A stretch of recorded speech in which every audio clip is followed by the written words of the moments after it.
우리가 사람을 부를 때도 호칭이 있죠. 누군가를 부를 때 그 사람의 이름을 부를 때도 있고, 아니면 그냥 지나가다가 부를 때는 아저씨, 뭐 아줌마 이렇게 부를 때도 있습니다. 그 사람을 어떤 호칭으로 부르느냐, 이게 굉장히 중요할 때가 있죠. 특히나 우리가 하나님을 부를 때, 물론 그냥 하나님이라고 부를 때도 있지만 하나님을 부를 때도 좀 붙이는 호칭이 달라질 때가 있습니다.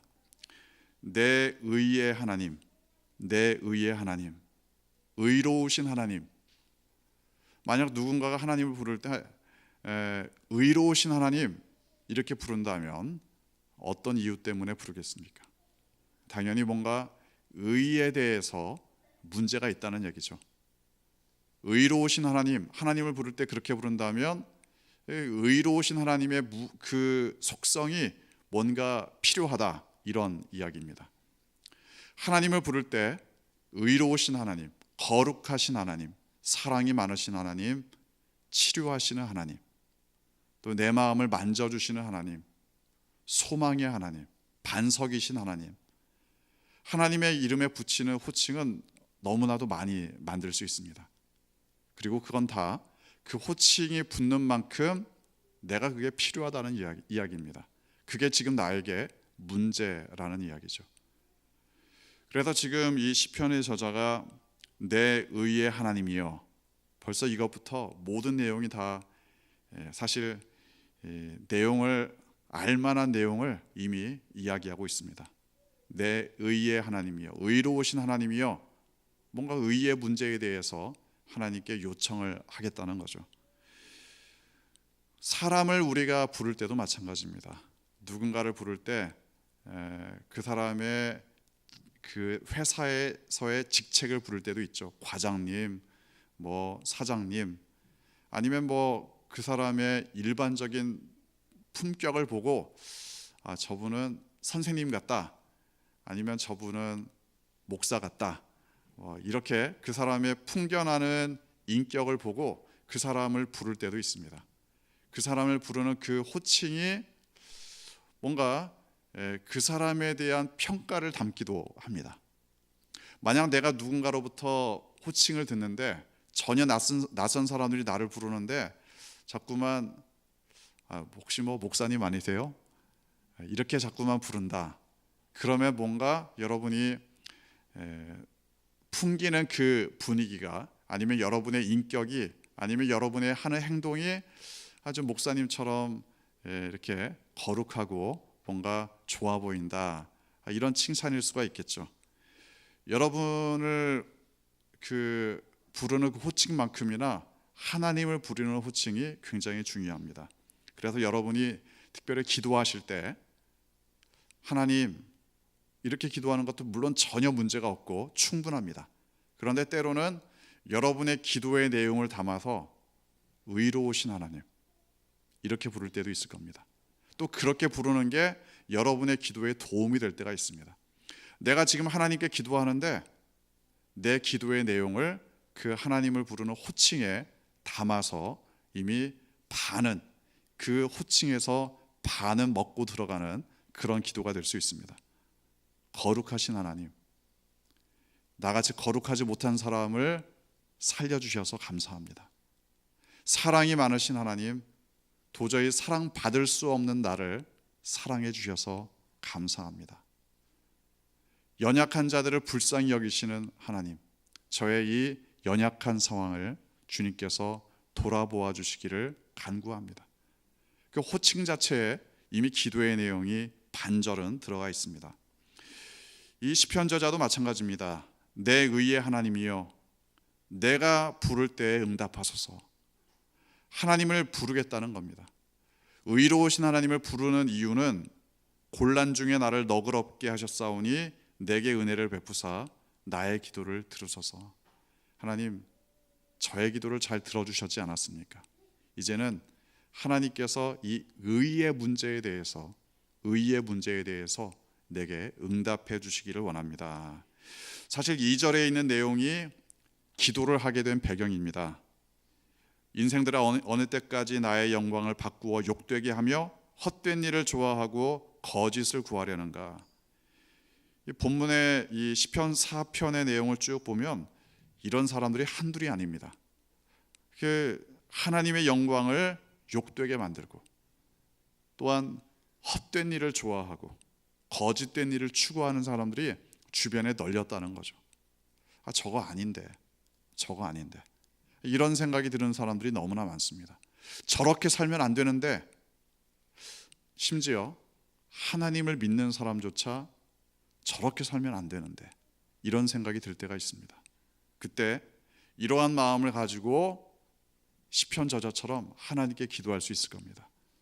의로우신 하나님, 의의 하나님, 저놈들 정신 차려야 되는데 하나님이 좀 손 좀 봐주시기를 바랍니다. 그렇게 기도할 수도 있겠죠. 억울한 사람의 입장이라면 이건 좀 더 심각해집니다. 의롭지 못한 행동 때문에 피해를 입은 사람이라면 이 기도는 아주 심각한 기도가 될 수 있습니다. 나의 억울함을 들어주소서. 저 사람의 불의한 행동 때문에 내가 피해를 입었는데 의로우신 하나님, 이건 아니지 않습니까? 의로우신 하나님, 저 불의한 행동을 하나님께서 심판해 주시기를 원합니다. 이런 마음이 생기지 않겠습니까? 억울한 일을 당한 사람, 불의한 일 때문에 피해를 입은 사람, 그 사람들의 마음에는 하나님께 부르짖을 때 이런 호칭이 당연히 붙을 수밖에 없을 겁니다. 하나님을 부르면서 이 시편 저자는 자신의 삶을 돌아봅니다. 자신의 삶에 대해서 사실은 하고 싶은 이야기가 있습니다. 3절 말씀을 보면 여호와께서 자기를 위하여 경건한 자를 택하셨다. 하나님께서 경건한 자를 택하셨다. 사실 하나님께서 나를 택하셨다, 이 이야기를 하고 싶습니다. 하나님께서 나를 택하셨다. 이 고백은 뭡니까? 하나님께서 나를 택하셨다면 좀 나를 좀 잘 봐주시고 또 나를 잘 인도해 주시고 나를 보호해 주시고 이러지 않겠습니까? 내가 너 찍었어. 이게 물론 나쁜 말일 때도 있습니다. 그런데 내가 너 찍었어. 그러니까 내가 너를 지켜줄 거야. 이렇게 되면 좀 강한 표현을 하기 위해서, 강조하기 위해서 그런 표현을 쓰는 걸 겁니다. 하나님께서 너를 찍었어. 하나님께서 너를 찍으셨어. 찍혔다는 말이 부정적인 의미도 당연히 있죠. 그런데 너를 찍으셨으니까, 너를 택하셨으니까 너를 보호하시고 너를 하나님의 사람으로 만들어 주실 거야. 이 시편 저자의 이 고백은 사실은 하나님께서 나를 택하셨다. 그래서 나를 보호해 주시고 그래서 나를 하나님의 가장 좋은 것들로 인도해 주신다. 이런 고백을 하고 싶습니다. 하나님께서 나를 택하셨기 때문에 남들보다 나를 더 사랑하고 특별히 나를 좀 더 아끼시고 이러시지 않겠느냐, 이런 마음이 이 시편 저자에게 있습니다. 사실 우리가 하나님 앞에 기도하다 보면 아주 상반된 두 부류의 사람들이 보일 때가 있습니다. 어떤 사람들은 하나님께 기도하는데도 너무나 주저하는 게 많습니다. 하나님께 기도하는데도 이걸 정말 하나님이 들어주실지 안 들어주실지 확신도 없고, 내가 하나님께 기도한다는 게 감히 내가 하나님께 기도할 수 있냐, 이런 마음을 갖는 사람도 있습니다. 자신감이 없습니다. 그런데 또 한 부류의 사람은 너무 좀 나갔다 싶을 정도로 막 기도하는 사람도 있습니다. 내가 하나님 자녀인데 이거 들어주시겠지, 그냥 아주 배짱이 두둑하신 분들도 분명히 있습니다. 그런데 중요한 건 하나님의 자녀라면은 자녀로서의 분명한 자존감이 있기 마련입니다. 나 하나님의 자녀인데, 이런 마음이 분명히 있겠죠. 그런 마음으로 하나님께서 나를 택하셨기 때문에 이 불의한 세상 가운데, 이 불의한 자들 가운데에서 나를 각별히 아껴주시면 좋겠다, 이런 마음을 사실은 이야기하고 있습니다. 이건 이제 6절 말씀에서 좀 더 본격적으로 드러납니다. 6절 보면은 여러 사람이 말을 합니다. 뭐라고 말하느냐? 우리에게 선을 보일 자가 누구냐? 우리에게 선을 보일 자가 누구냐? 이건 사실은 누굴까 궁금해서 하는 질문이 아니라 그런 존재는 없다, 이런 이야기를 하고 있습니다. 누가 우리에게 선을 가르쳐 주겠어? 누가 우리에게 가장 좋은 것을 보여주겠어? 그런 존재는 없어.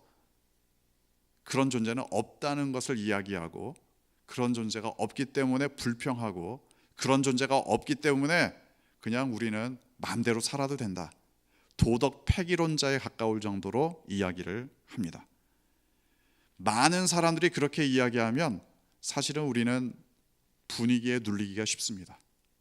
많은 사람이 하나님이 너 같은 녀석 돌봐줄 줄 알고, 하나님께서 너 같은 인간 뭐하러 사랑하시냐, 한두 사람이 그렇게 얘기할 때는 좀 견딜 수 있을지도 모릅니다.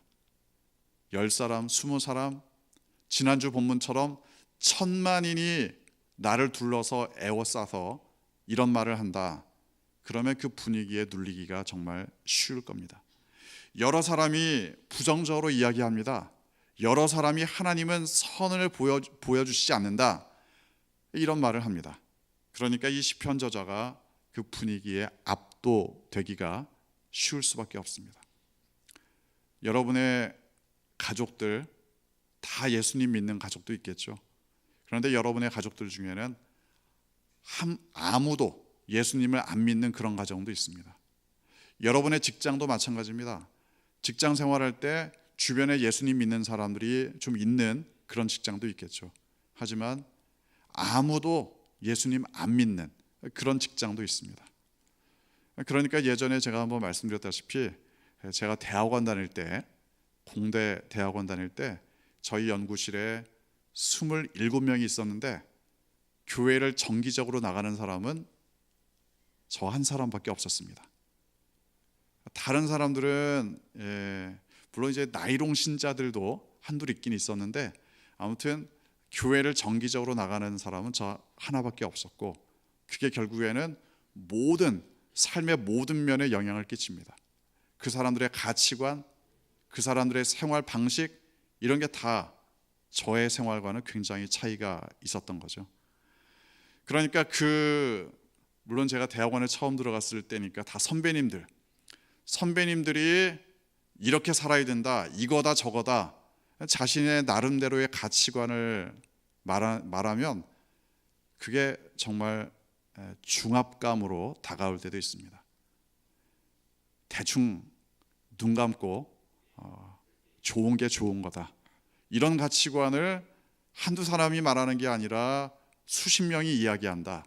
그러면 그 분위기라는 건 정말 압도적입니다. 그 분위기에서 아니다, 나는 하나님 백성이기 때문에 이렇게 살겠다, 이건 정말 어려운 이야기입니다. 제가 저희 연구실을 금연 연구실로 만들었는데, 이건 뉴스에는 안 나온 사실입니다. 제 연구실을 금연 연구실로 만들었는데 어떻게 만들었느냐, 저희 연구실에는 당시에 한 80% 정도는 담배를 피웠습니다. 연구실 안에서. 옛날이니까 가능했죠. 그런데 이제 저는 담배를 피지 않을 뿐만 아니라 당연히 비흡연자로서 얼마나 고통스럽습니까? 그런데 다른 사람들 신경 쓰지 않고, 비흡연자들 신경 쓰지 않고 그냥 하던 대로 담배를 핀 거죠. 그래서 좀 담배를 꺼주면 좋겠다, 제가 신사적으로 말하니까 잘 안 듣더라고요. 그렇다고 해서 비신사적으로 행동했느냐? 그건 아니고, 한겨울에, 게다가 서울이지 않습니까? 한겨울에 창문을 다 열어놨습니다. 상상이 되세요? 담배를 누가 폈다 그러면 한겨울에 모든 창문을 제가 다 열어놨습니다. 나도 맑은 공기를 마실 권리가 있다, 신사적으로 행동을 했습니다. 그러자 한두 사람이 담배를 끄기 시작했고, 나중에는 상당히 금연 연구실에 가까울 정도로 분위기를 잡았습니다. 제가 그런 씨를 뿌렸기 때문에 나중에는 몇 년 지나서는 정말 연구실이 금연 연구실이 되더라고요. 아주 간단한 예지만 모두 다 가지고 있는 어떠한 공통된 생활 방식, 이걸 내가 혼자 바꾼다. 말이 제가 이렇게 쉽게 해서 그렇지 굉장히 어려운 이야기입니다. 하지만 많은 사람이 그렇게 이야기하고 많은 사람이 안 된다고 해서 그게 의의가 되는 것은 아닙니다. 많은 사람들이 다 그게 그렇게 사는 거지 뭐, 관례를 이야기하고 관습을 이야기하고 많은 사람들이 그렇다고 해서 그게 진리가 되는 건 아닙니다.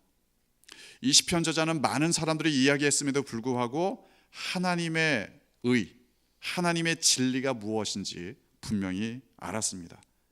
그래서 여러 사람이 그렇게 말을 했지만 이 시편 저자는 오로지 한 가지 말을 할 뿐이었습니다. 하나님, 하나님의 얼굴만 좀 비춰주시면 좋겠습니다.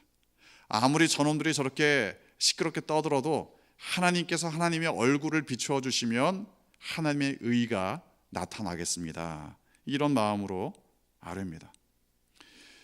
6절 후반부에 보면은 여호와여 주의 얼굴을 들어 우리에게 비추소서. 하나님의 얼굴을 비추신다는 건 그냥 텔레토비에 나오듯이 그냥 반짝 방긋 웃는 태양처럼 뜨는 그런 게 아닙니다. 하나님의 얼굴을 우리에게 비추신다는 건 하나님께서 뭔가 하시겠다, 하나님의 의도를 드러내시고 하나님의 말씀을 들려주시고 하나님의 가치관을 우리에게 보여주신다는 의미입니다. 그래서 시편 저자는 아무리 여러 사람이 떠들어도 수많은 사람들이 그렇게 의가 아닌 것을 가지고 말해도 하나님께서 얼굴을 비추신다면 그건 나에게 기쁨이 된다. 7절 말씀은 이렇게 말합니다.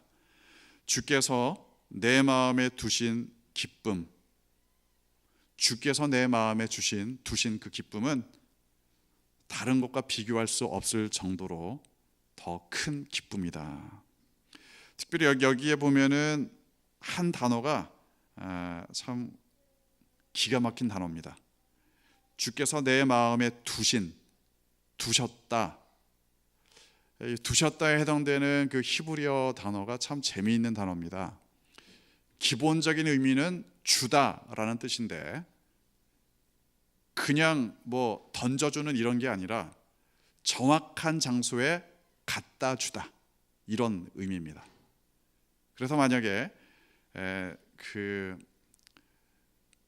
여러분 중에 누가 여러분의 이제 어린 자녀한테 야, 목사님한테 이 과자 하나 갖다 드려. 그러면 이제 그 아이가 과자를 들고 걸어옵니다. 정확하게 제 손에 주죠. 이럴 때 쓰이는 말이 두다. 여기에 해당되는 히브리어 단어가 그렇습니다. 정확한 장소에 갖다 두다. 마치 택배를 정확한 그 집의 문 앞에 갖다 두듯이, 마치 우편물을 정확히 그 주소에 배달해 주듯이 하나님께서 기쁨을 내 마음에 갖다가 두셨다, 이런 의미입니다. 주님께서 주님의 기쁨, 주님의 의로 말미암는 그 기쁨을 내 마음에 정확하게 배달해 두셨습니다. 내 마음에 갖다 두셨습니다. 주님께서 친히 그 기쁨을 나에게 주셨습니다. 주님께서 얼굴을 비추어 주실 때 수많은 사람들이 불의를 당연한 것처럼 이야기하는 그 과정 가운데에도 주님께서 얼굴을 나에게 비추어 주시면 주님의 기쁨을 마치 내 마음에 배달해 주신 것처럼 정확하게 내 마음에서 느낄 수 있습니다. 따라서 나는 주님의 얼굴만을 바랍니다. 주님만을 바랍니다. 주님께서 오직 나와 함께 하시기 때문에 나의 평안, 나의 삶에 흔들리지 않는 평안을 주님 앞에서 고백할 수 있습니다. 여러분의 삶 가운데 당연히 숫자 싸움 때문에 눌릴 때가 있을 겁니다. 이게 맞는데 사람들이 여러 사람이 우기니까 어쩔 수 없이 끌려가는 경우도 있을 겁니다. 그거 아닌데 그 불의한 행동을 여러 사람이 한다고 해서 합리화되는 경우도 있을 겁니다. 그때 의로우신 하나님의 얼굴을 구하시기 바랍니다. 의로우신 하나님이 그 얼굴을 나에게 비추어 주실 때, 우리에게 비추어 주실 때 흔들리지 않는, 주님께서 내 마음에 갖다 두신 그 기쁨 누리며 담대하게 승리하는 여러분 되시기를 주님의 이름으로 축원합니다. 함께 기도하며 찬양하기 원합니다.